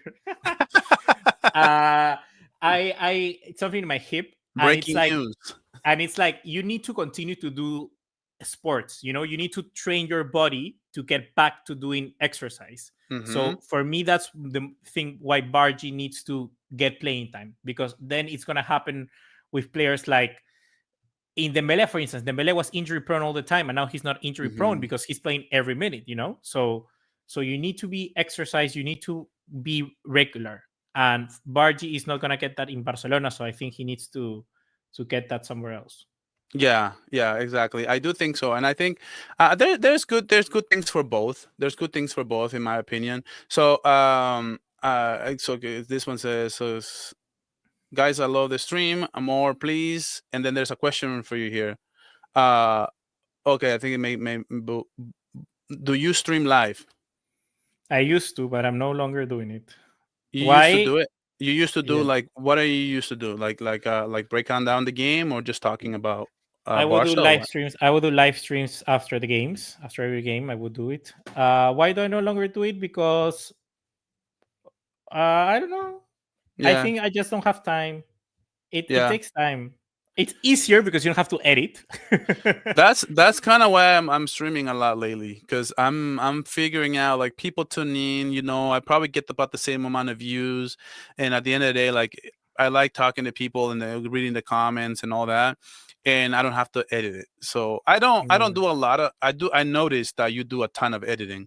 I don't because I just started, but from what I'm seeing, like even not doing much, it's still work, it's still editing and cutting and stuff, but um with live streams, people connect with you, and at the same day, at the same time, it's like I get about the same amount of views. So like I'm heading towards more live streaming, to be honest with you. Yeah, I don't know, man. I guess we can talk about this since we're creators, right? But Yeah. I don't really I like live stream. What I do not like is doing watch alongs because I like watching football. Like I just like watching football by my own. Is that weird? No, no, no. It's not weird. You know what? I'm the same way. Like, my I remember like sometimes my wife will tell me this, like, how come you didn't invite your friend to watch the game with you, or how come you don't want to make a party like to watch a game or whatever? But that's because I'm a little bit like into my intricacies of watching the game. I don't want people Yeah, talking to me. I'm watching like Barca, right? If it's a big game, if it's something I enjoy it more watching it by myself than I exactly. enjoy watching. If it's a game I don't care about, I can be at a party drinking beers or doing something that I don't really care. Like the final for the UCL, I didn't mind having a carne asada or like having some people over and like Yeah, do the thing, right? But if it's a game that I really care about, and the one reason why I don't do watch alongs, at least not right now, it's that I want to be able to analyze. I don't want to be distracted by the comments. I don't want to be ignoring people in the chat. I don't want to like. I don't have that focus into the game, and also I'm very emotional, and like I can do laps around, and I know people that do watch alongs are very emotional too, but it's showing that it's a little embarrassing. yeah. No, I get you. I get you. What I watch alongs for me is that, like I said, you say I like watching alone.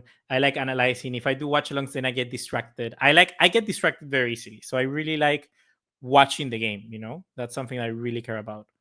Yeah. um and in terms of live streams, like I would like to do more live streams for like collaborations like this one. So I think this is really good. But in terms of like doing live streams after every game, I don't know, man. I just don't I get distracted because I get distracted with the chat. That's it. I get distracted Yeah, with the chat. that's the whole thing, and you don't want to ignore people. So we'll close it out with this. I promise. I know I kept you for like 2 hours, bro. Thank you so much for staying with me for this long. But Billy Mac wants to hear your all time list. Oh, We my never finished team. talking about it. Okay, let me pull it out because I have it in my phone. But I can Yeah, name it from the I can name it from the top because of you my said head. Ter Stegen. I already right off the bat. I already disagree. I Yeah, think Victor Valdez Balde. Was like Victor Valdez was better than Ter Stegen Yeah, in my opinion. that will be for maybe because of generations, right? It's a little bit recency bias too, because it's Yeah, maybe, yeah. yeah. I would say Ter Stegen, then Dani Alves, then Piqué, then Puyol, then I would go Jordi Alba, Busquets, Xavi, Iniesta, Messi, I would go Suarez, and I would go maybe who do I go with? Ronaldinho, Damn, there's so many. There's the there are R9. so many. R9 shouldn't count. He only No, played R9 the didn't count. Shouldn't count. I would go maybe Cruyff. Maybe that's it.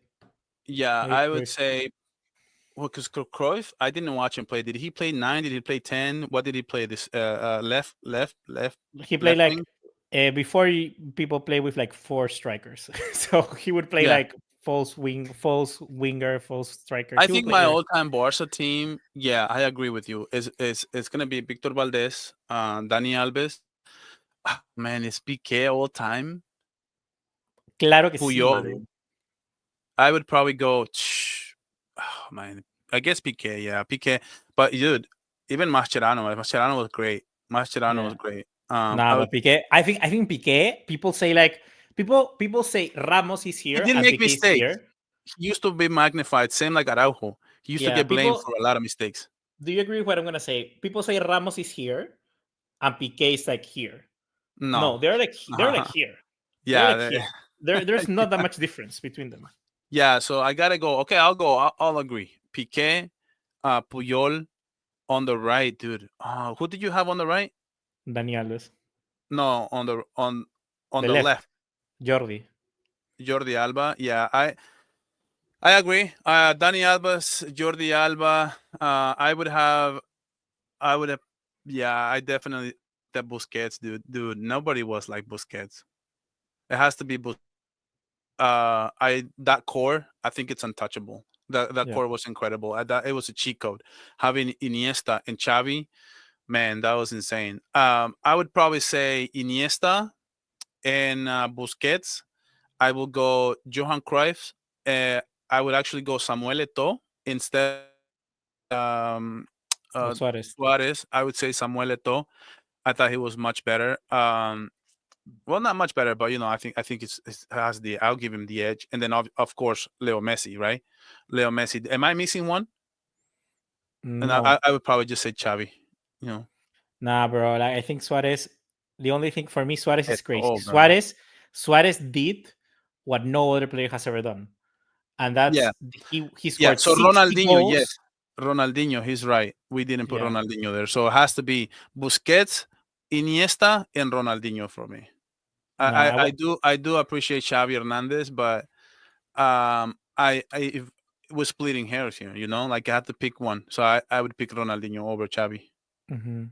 Yeah, for like my Okay. starting. Yeah, so dude, thank you guys. Like this stream. We had so much fun, man. Anything that you got coming up, or anything that's worth talking about it? And do you have any questions or anything that before we end of the show, or any last words? No, nothing. I just need you to hook me up with your thumbnail guy.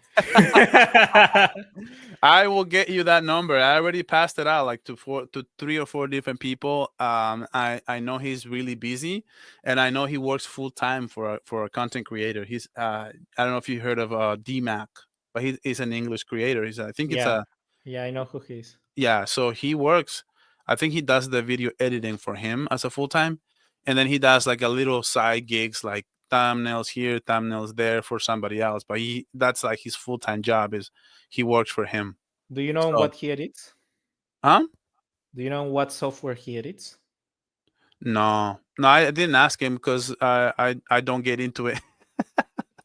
Yeah, send me the number because I I'll do all send a my number. stuff. You can speak with him. But guys, I thank you do. for stopping Yeah. by, and thank you, Yeah. Bugaliis, for staying with me for so long, man. We're gonna be doing this more often if you're available. I think it's great content, bro. I think it's great that we went places. We went to like the history. We went back, and it's good for people to remember this because at the end of the day, it's all about talking Barca, and it says we was fantastic, guys. Gracias. So thank you guys for tuning in, and thank you, Bugaliis. If you guys go subscribe to his channel, he's got great stuff, great content, great insight, great tactical stuff, and I really love your content, dude. I watch you for like probably a year and a half now. I've been following your content, so it's I'm it's a, it's a milestone for me to have you here. and I have jokes for days. Okay, well, thank everyone for watching, and we'll catch you guys on the next one. Make sure you guys comment, subscribe, all that good stuff to both of our channels. So thank you guys. Bisca Take care. Barca. Bye.